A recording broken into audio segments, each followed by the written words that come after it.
So guys, for the first step, you want to get into this screen. Now to get here, you want to turn off your computer from the power button and then turn it back on again. As soon as it turns on, you want to turn it off again and then turn it back on again. You want to repeat this 3 times. So you want to turn off your computer from the power button and then turn it back on again. As soon as it turns on, you want to turn it off again and then turn it back on again.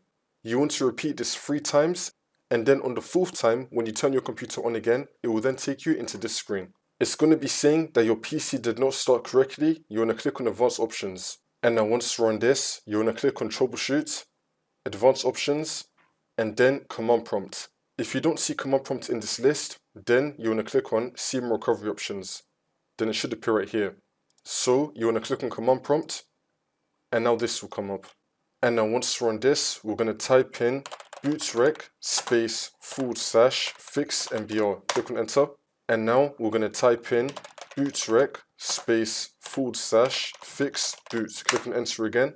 If it says access is denied, just ignore it.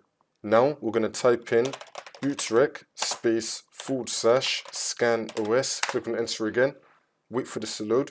And now once that's been done, we're now going to type in bootrec space / rebuild BSOD. Click on Enter again. And then once that's been done, for the last command, we're going to type in sfc space / scan now, and then click on Enter. And you now want to run this scan. Wait for this to load. I'm going to skip the video to when the scan will be fully completed. And now once that's been done, for the last step, we're just going to close out of this. Now you want to continue to Windows, and then the problem should be fixed.